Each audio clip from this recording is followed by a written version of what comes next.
Gram പാന്റും ട്രൗസറും കത്തിച്ച് അത് ഉരുക്കി വരുമ്പോ 950 ഗ്രാം ആവും വരെ. മുഖം തിരിച്ചിരുത്തി പ്രതികളെ മഹത്വവൽക്കരിക്കുകയാണോ? ആ മീഡിയ 1 24 ഒക്കെ കൊടുത്തതിൽ പോലെ മുഖം ഇങ്ങനെ ഷെയ്ഡ് ഇരുത്തിയിട്ടാ.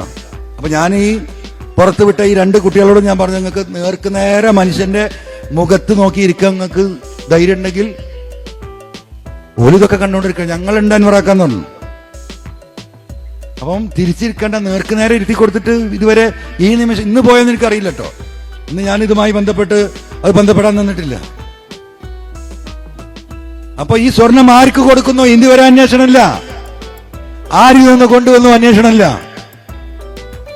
ഈ ഗവൺമെന്റിന്റെ ആസ്തിയായി മാറേണ്ട സ്വർണമാണ് ഈ കൊള്ളയടിച്ചു പോകുന്നത്.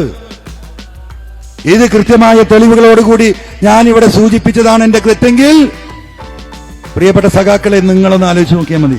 ഞാനൊന്നും പറയുന്നില്ല. ഈ നാട്ടിൽ എന്നെ MLA ആക്കിയവരാണ് ഈ നാട്ടിലെ സഖാക്കൾ മഹാഭൂരിപക്ഷവും. രാപ്പകലില്ലാതെ അധ്വാനിച്ചവരാണ്. ഞാൻ മറക്കൂല. നിങ്ങൾ കാല് വെട്ടാൻ വന്നാലും ആ കാല് നിങ്ങൾ കൊണ്ടുപോയാൽ ഞാനൊരു വീൽ ചെയറിൽ ഇങ്ങനെ വരും. മനസ്സിലായോ? അതുകൊണ്ടൊന്നും ഇവിടെ നിന്നൊന്നും പിന്തിരിയുമെന്ന് ആരും കരുതണ്ട. വെടിവെച്ച് കൊല്ലേണ്ടി വരും. പറ്റുമെങ്കിൽ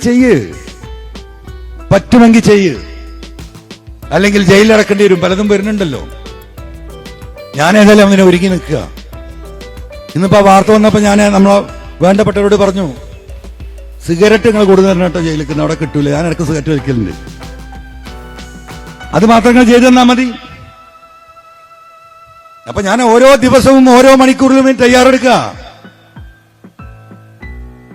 എന്റെ വായ ഞാൻ ഈ പറഞ്ഞവിടത്ത് നിൽക്കുകയാണ്. ഇപ്പൊ ഈ പറഞ്ഞിരിക്കുന്ന 3-4 സ്വർണ്ണക്കള്ളക്കടത്തും, മാമി കേസും, റിദാൻ കേസും, താനൂർ കേസും, ഈ പറയുന്ന ഡാൻസ് ഓഫ് സംഘങ്ങളുമായി ബന്ധപ്പെട്ടതിൽ ഞാൻ ഇപ്പൊ ഒതുങ്ങി നിൽക്കുക. താനൂർ ജിഫ്രി കേസ് തങ്ങളിൽ ആ ദിവസം കംപ്ലീറ്റ് CCTV ഓഫാക്കിയിരിക്കുകയാണ്. ഓഫല്ല, ഫൂട്ടേജുകൾ മുഴുവൻ എടുത്ത് പോലീസ് നശിപ്പിച്ചിരിക്കുകയാണ്. കാരണം CBI ആരെങ്കിലും വന്നാൽ ഒരു കഷ്ണം കിട്ടിയിട്ടില്ല, ഒരു കഷ്ണം. അപ്പൊ ഈ രീതിയിൽ കാര്യങ്ങൾ പോവുക. അപ്പൊ ഇവിടെയൊക്കെ ഇതിനൊക്കെ പ്രശ്നം എന്താണ്? ആർക്കും ഈ പറയുന്ന നീതി കിട്ടാത്തതിന്റെ കാരണം എന്താ? അതാണ് ഞാൻ പറയുന്നത് നെക്സസ്. എന്താണ് NEXUS നെക്സസ്. മനസ്സിലായോ? ആ കേൾക്കുമ്പോൾ തന്നെ നിങ്ങൾക്ക് ഇങ്ങനെ തോന്നുന്നില്ലേ? ആ വാക്ക് കേൾക്കുമ്പോൾ തന്നെ അതാണ് നമ്മുടെ ഏറ്റവും വലിയ അപകടം. ചെറുപ്പക്കാർ മനസ്സിലാക്കിക്കോളി. ഇൻകുലാബ് സിന്ദാബാദ് വിളിക്കണോലും കരുതിക്കോളി. ബോലോ തക്ബീർ, അല്ലാഹു അക്ബർ. നല്ലോ കരുതിക്കോളി മക്കളെ. നാഷണൽ കോൺഗ്രസ് സിന്ദാബാദ് കരുതിക്കോളി. അപ്പോ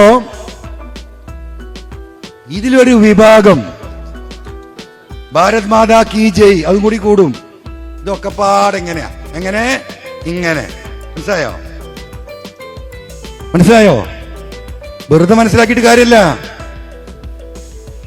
ഇതിലൊരു വിഭാഗം നേതാക്കൾ, എല്ലാരും പറയുന്നില്ല, ഒരു കേസും തെളിയില്ല. നിങ്ങളെ കൂട്ടത്തിൽ തന്നെ ഈ നിൽക്കുന്നതിൽ ലീഗ് ഉണ്ട്, കോൺഗ്രസ് ഉണ്ട്, അതൊന്നും ഇല്ലാത്തവരുണ്ട്, BJP ഉണ്ട്, RSS ഉണ്ട്, എല്ലാവരും ഉണ്ടാവും. ഇതൊക്കെ പാടിന്റെ ആൾക്കാരൊന്നും ഞാൻ പറഞ്ഞിട്ടില്ല. ഇന്നലെ DC സെക്രട്ടറി പറഞ്ഞൊരു പ്രസ്താവന, EN മോഹൻദാസ്, ഈ നാട്ടിലെ സകലമാണ്, ഞാനിത് കാണിക്കാൻ TV ഇതൊക്കെ കൊടുത്തു വെച്ചിന്, ആകെ ചവിട്ടി പൊളിഞ്ഞു പോയി. ഇന്ന കുറച്ച് വീഡിയോസ് ഇടാൻ നിവർത്തില്ല. ഇനിയുണ്ടല്ലോ നമുക്ക് പറയാം.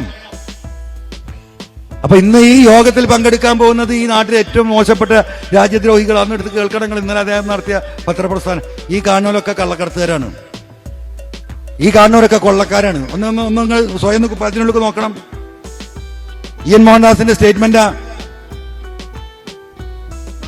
എവിടത്തേക്കാ പോകുന്നത്?